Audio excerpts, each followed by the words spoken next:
ஹஜ் யாத்திரைங்கிறது இஸ்லாமியர்களுக்கு ரொம்ப ரொம்ப முக்கியமான ஒரு பயணம். இஸ்லாம் மதத்தோட 5 கடமைகள்ல இதுவும் ஒண்ணு. ஒவ்வொரு வருஷமும் கிட்டத்தட்ட 20 லட்சம் பேர் சவுதி அரேபியால இருக்கிற மெக்காவுக்கு போய் இந்த ஹஜ் யாத்திரையை மேற்கொள்ளுவாங்க.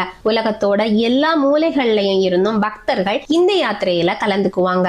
உடல் ரீதியாகவும் பண ரீதியாகவும் வசதி இருக்கிற ஒவ்வொரு இஸ்லாமியரும் அவங்க வாழ்நாள்ல ஒரு தடவையாவது இந்த யாத்திரையை செய்யணும்னு இஸ்லாம் சொல்லுது. ஹஜ் யாத்திரைங்கிறது வெறும் ஒரு கடமை மட்டும் இல்ல, அது ஒரு மிகப்பெரிய ஆன்மீக அனுபவம். எல்லா நாட்டுல இருந்தும் எல்லா மொழி பேசுறவங்களும் எல்லா நிறத்தை சேர்ந்தவங்களும் ஒண்ணு சேர்ற ஒரு அற்புதம் அது. அங்க எந்த பாகுபாடும் இல்லாம எல்லாருமே இறைவனுக்கு முன்னாடி சமங்கிற உணர்வு கிடைக்கும். இந்த யாத்திரை ஒருத்தரோட பாவங்களை போக்கி அவங்களுக்கு ஒரு புதிய வாழ்க்கையை தொடங்குங்கிற வாய்ப்பை கொடுக்கும்னு நம்பப்படுது. ஹஜ் யாத்திரையை பற்றி தெரிஞ்சுக்க வேண்டிய 5 ஆச்சரியமான விஷயங்களை பற்றி தான் நாம இன்னைக்கு இந்த வீடியோல பார்க்க போறோம். வாங்க வீடியோக்குள்ள போகலாம்.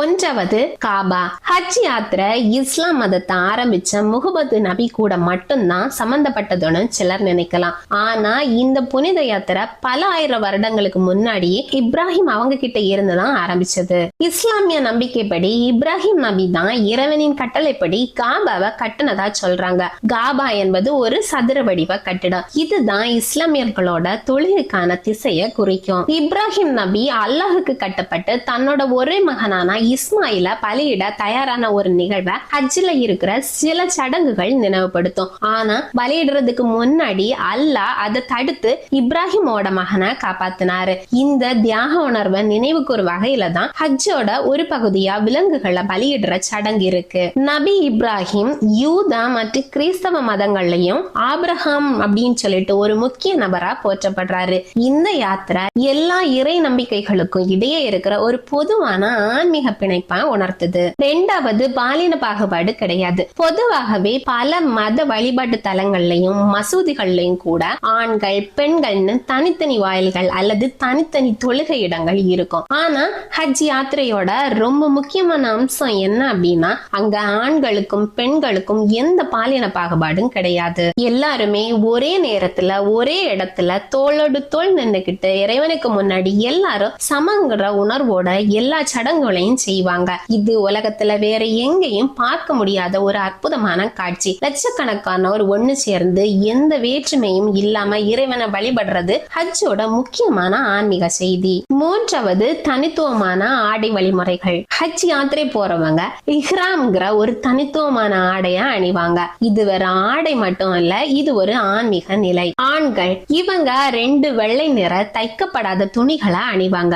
ஒண்ணு இடுப்புக்கு கீழையும் இன்னொன்னு மேலையும் போத்தி கொள்ளுவாங்க. இந்த ஆடை சமூகத்துல ஒருத்தரோட அந்தஸ்து செல்வம் எல்லாத்தையும் மறைச்சு எல்லாருமே இறைவனுக்கு முன்னாடி வெறும் ஆன்மாக்கள் என்கிற சமத்துவத்தை காட்டுது. இந்த இஹ்ராம் ஆடை அணிஞ்சுக்கிட்டா உலகில் ஆசைகள் ஆடம்பரங்கள் எல்லாத்தையும் விட்டுட்டு ஆன்மீகத்துல மட்டும் கவனம் செலுத்தணும். சண்டை போடுறது, கெட்ட வார்த்தை பேசுறது, தலைமுடி வெட்டுறது, நகம் வெட்டுறது, வாசனை திரவியம் பூசுறது, இந்த மாதிரி சில விஷயங்கள் எல்லாம் இந்த இஹ்ராம் நிலையில தடை செய்யப்பட்டிருக்கும். பெண்கள் இவங்க ஆண்கள் போடுற மாதிரி வெள்ளை துணியை அணிய மாட்டாங்க. ஆனா அவங்க முழு உடலையும் மறைக்கிற தளர்வான கண்ணியமான ஆடைகளை அணிவாங்க. அவங்க தலையில முக்காடும் போட்டுக்கணும். ஆனா ஹஜ் யாத்திரை அப்போ அவங்களோட முகத்தை மறைக்க கூடாது. இது பாலின சமத்துவத்தையும் இறைவனுக்கு முன்னால் பணிவையும் குறிக்கும். 4வது காபா வட்டமிடுதல், தவாஃப் மற்றும் மலை ஏறுதல் ஜாயி. ஹஜ்ஜோட ரொம்ப முக்கியமான சடங்குகள்ல ஒண்ணு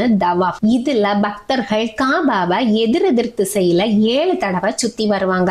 இது ஒரு வட்ட வடிவ இயக்கம். இந்த வட்ட இயக்கம் பிரம்மச்சத்தோட சுழற்சியையும் இறைவனை மையப்படுத்திய வாழ்க்கையும் குறிக்குது. காபாவை சுற்றி வரும்போது யாத்ரீகர்கள் இறைவனை மட்டுமே துதித்து தங்களோட மனதை தூய்மைப்படுத்திக் கொள்வாங்க. தவாஃபுக்கு அப்புறமா ஜஃபா மற்றும் மர்வார்ங்கிற 2 மலைகளுக்கு இடையில 7 தடவை ஓடுறது அல்லது நடப்பது ஜாயி அப்படின்னு சொல்லுவாங்க. இது இப்ராஹிம் நபியோட மனைவி ஹஜ் ஹஜார் அவங்க குழந்தைக்காக தண்ணி தேடி இந்த 2 மலைகளுக்கு இடையில ஓடிய போராட்டம் மற்றும் சகிப்புத்தன்மையை நினைவுபடுத்துற ஒரு செயல். அவங்க இறைவன் மேல வச்சிருந்த நம்பிக்கையையும் விடாமுயற்சியையும் இது உணர்த்துது. 5வது அரஃபத் மலையில் நடைபெறும் வழிபாட்டின் உச்சகட்டம் மற்றும் மற்ற சடங்குகள். ஹஜ் யாத்திரையோட மைய புள்ளியா காபா இருந்தாலும் அந்த வழிபாட்டோட உச்சகட்டம் மெக்கா நகருக்கு வெளியில இருக்கிற பாலைவன பகுதியில இருக்கிற அரஃபத் மலையில தான் நடக்கும். அரஃபத் நாள் ஹஜ் யாத்திரையோட 9வது நாள் அரஃபத் மலையில எல்லா யாத்ரீகர்களும் கூடுவாங்க. சூரியன் உதிக்கிறதுல இருந்து அஸ்தமனம் ஆகுறது வரைக்கும் ஒரு நாள் முழுக்க லட்சக்கணக்கானோர் ஒண்ணு சேர்ந்து பிரார்த்தனை செஞ்சு தியானம் பண்ணி குர்ஆன் ஓதி வழிபடுவாங்க. இஸ்லாமிய நம்பிக்கைப்படி முஹம்மது நபி தன்னோட கடைசி பிரசங்கத்தை இந்த இடத்துல தான் நிகழ்த்தினார். இந்த நாள்ல தான் இறைவன் பாவங்களை மன்னித்து அருள் புரிகிறார்னு நம்பப்படுது. இந்த நாள் ஹஜ்ஜோட ரொம்ப முக்கியமான பகுதியா கருதப்படுது. அரஃபத் நாளுக்கு அப்புறம் முஸ்தலிஃபாங்கிற இடத்துல தங்குவாங்க. அங்க இருந்து சிறு கற்களை சேகரிச்சு அடுத்த நாள் ஜமராத்னு சொல்ற இடத்துல சாத்தான குறிக்கும் தூண்கள் மேல கல்லறிவாங்க.